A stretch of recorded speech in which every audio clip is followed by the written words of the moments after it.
Two dramatic wins for the Cubs over the White Sox. Back to 500 again. We're going to talk a little bit about what happened at Wrigley Field and get you ready for the Cubs and the Cincinnati Reds as the Cubs go on a road trip that takes them through Cincinnati down to Tampa Bay. Some momentum. We're going to get into all that right here on the Cubs Baseball channel. Like and subscribe. Give us a thumbs up. Get in that comment section. Pretty sweet win for the Cubs, but can they take that momentum down to Cincinnati? Like, subscribe, give us a thumbs up. Let's get this thing started. Here's the invitation to the Cubs Baseball channel for you.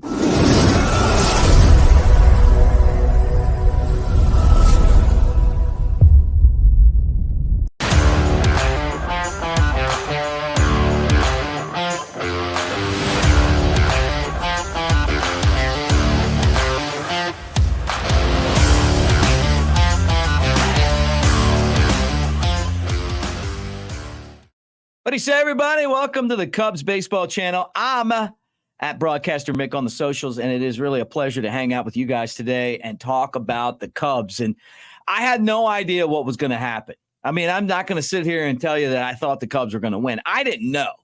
What a game it was, both games, really, for the Cubs. Part of it being that the White Sox are so bad, and part of it being that the Cubs never gave up. They fell behind twice, had to overcome big leads both games, and they did it, which really is amazing. I mean, how many times in a major league season do you fall behind like that and then dig out of it? But they were able to do that, down 5-1. They get a couple runs, and the White Sox made so many mistakes last night that, it kind of set up for something like that. It really felt like when they balked the second guy in, well, you know what?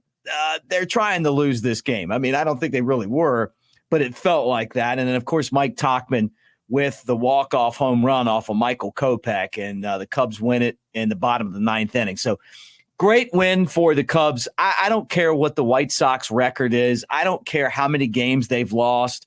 The fact that you beat them at Wrigley, their fans – got to give their fans a lot of credit. They got good fans. They're at Wrigley. They're making a lot of noise. We're in there making a lot of noise. That's what really makes this rivalry so much different. It's different to me than Yankees, Mets. It's different to me than Angels and Dodgers. It is what it is. It's like one of those things where like Mike Tauchman hits the walk-off, grew up in Chicago. He gets it. It's different than the Cardinals rivalry with the Cubs. And how loud the Sox fans were when they would do something, and then of course the Cubs fans would roar when they made big plays and got runs and stuff. So it was a really fun atmosphere, to tell you the least. But another come from behind win for the Cubs over the White Sox, and let's start with the White Sox. This is an historically bad run for them. They're at 13 games under the 500 mark. Now, 13 games under 500 that's monumentally awful. It ties them for the 1924 White Sox with 13 straight losses. This is the second longest streak that they've had. And if they lose two more, they're going to match their all-time longest losing streak in 1967. They lost 15 in a row. So I'm proud of the Cubs for helping them get to the history that they want, right? We want them to make history, and they are doing that with a lot of the mistakes that they made in the game. The balks, the walks. Cubs came up with some big plays as well. Ian Happ, another game where, the broken bat single that drove in a run. He had the hit a couple of nights ago that gave the Cubs the lead. And I'm glad to see that, because these guys got to get going.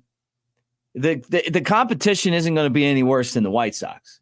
They're the worst team in baseball, but they also give you their best effort when it's against the Cubs. Now, I've talked about this. You guys have been in the comments section asking about Christopher Morel. And I've said this since the Atlanta series. He's not healthy. You can tell. Last night he fouled a pitch off of his foot again, and he had to leave the game.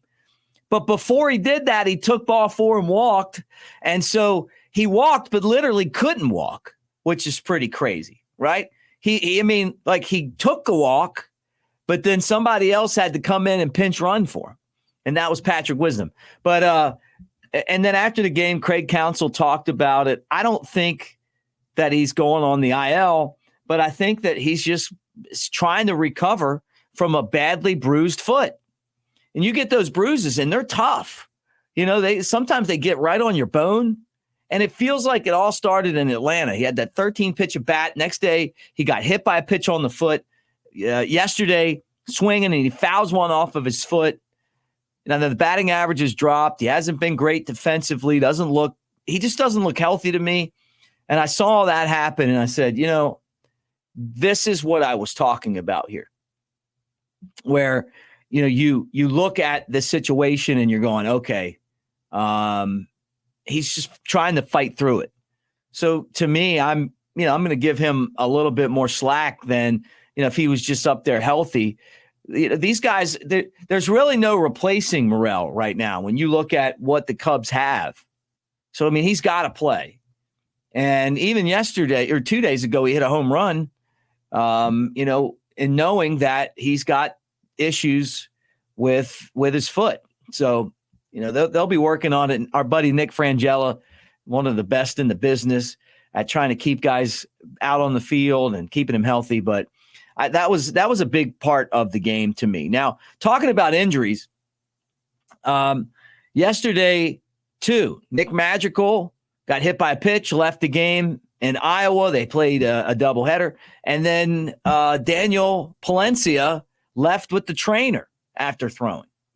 So not good sign there at all, and, we'll keep an update on that. But I really felt like Palencia was on the doorstep of coming back. Now, Jordan Wicks threw a bullpen at Wrigley Field yesterday, and Craig Counsell says that the team's going to discuss the next step with him, whether he's going back to Iowa, make another minor league rehab, they'll bring him off the IL, throw him in the starting rotation.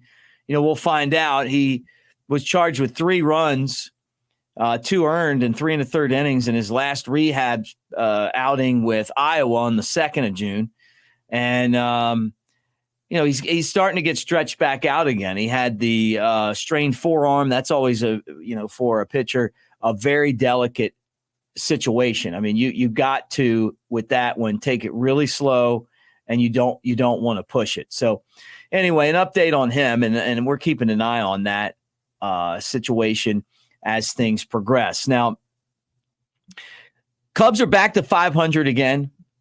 I think that everything in baseball starts when you're at 500. You don't make the playoffs if you're under 500, except on a very rare occasion, even with the wild cards. So you got to be 500 or better. So the 2 wins over the Sox get them back to 31 and 31. Now you're going on a stretch where you're going to play 4 more against a division opponent in Cincinnati. Cubs, I think the Cubs have always kind of played okay at Cincinnati, played well. It's not a place that has really intimidated the Cubs. Didn't play well against them last time, but at some point, this team's got to start hitting. And I think that that's the biggest thing I'm worried about. Even with the win last night over the White Sox, how many opportunities did they have? Get men on base, and you get 2 balks to score runs. You got to drive runs in. You got to get hits with men on base. And that's been one of the issues that the Cubs have had. We're seeing Happ starting to do that. We got to get Bellinger doing that. We got to get Suzuki doing that. The middle of the lineup guys have to produce, and they're going to be the ones that trigger everyone else to get these bats going. But we talked about in the comment section, hey, maybe there's some trades that could be made. Maybe you could do this. Maybe you could do that. Look, this team's going to live or die by the players that they have. So they've got to get better and do their part so that it leads to the other stuff that that you're trying to do, and that's make the other guys on the team more competitive in their bats. Baseball is a game of pressure. You know, how many times have we talked about that? Why is hitting contagious? Because you take the pressure off of the batters. Well, he got a hit. We got a big lead. I'm just going to go up there and relax and swing the bat. You know, when you're in these grinded out games, every at bat counts. You know, you're like this. You're not like this, you know. And I think that's a big part of getting the guys who you're paying that are your best hitters going. And Morel's going to be dealing with this foot for a while probably. So it's going to have to be some other guys. So anyway, 6:10 Central Time at Cincinnati, Thursday, Friday, Saturday, Sunday against the Reds. It's not a far trip from Chicago. And, you know, Cubs fans are going to be there. I'm sure some of you guys that are hanging out right now are going to be there. Cubs are going to be matched up against Hunter Green tonight. And, you just hope that the Cubs can go out there and put some pressure on him. I mean, he's to me, he's got one of the best fastballs that I've seen. I like the way, look, he's not Paul Skeens because it's a different type of fastball. Skeens kind of throws that electric, knee-high fastball. Green, to me, is more like Nolan Ryan. It's coming in. It's got that backspin. You think that you can hit it, and it never drops. It's got so much spin and velocity. It kind of comes up here, and you swing under it a lot. You got to be patient with him, and he's going to throw a lot of pitches 100 miles an hour and over, just like Nolan Ryan. I mean, he's going to just buzz it in there on you. So this will be an interesting game. But 2 huge wins over the White Sox. Two wins over the White Sox that put them at 13 straight losses, and more importantly for the Cubs, set themselves up with some momentum heading to Cincinnati for 4 against the team again in your division. And one of the biggest problems that this Cubs team's had is taking care of business in the division. But they can do something about that starting tonight in Cincinnati. Now, one thing I do want to tell you is that if you're watching this before 12:30 Central, jump on and hang out. I'm going to do a call-in show at 12:30 Central Time. We'll take your calls, talk about the Cubs, kind of get things set up for this series against Cincinnati. And I'm going to try to do these shows once a week. But love to hear from you guys. Get those comments in there. Yeah, bullpen blew it again. Cubs came back, though, and overcame it. How are you going to fix this bullpen? That's definitely something I want to talk about. How can the Cubs do a better job of hitting with runners in scoring position? And who is going to be that person? Who's going to be that person that steps up and gets that job done? And how do you see the Cubs rotation moving forward? Are you worried about Shota Imanaga? Struggled in back-to-back starts. Ever since the 10-day off, he's been off.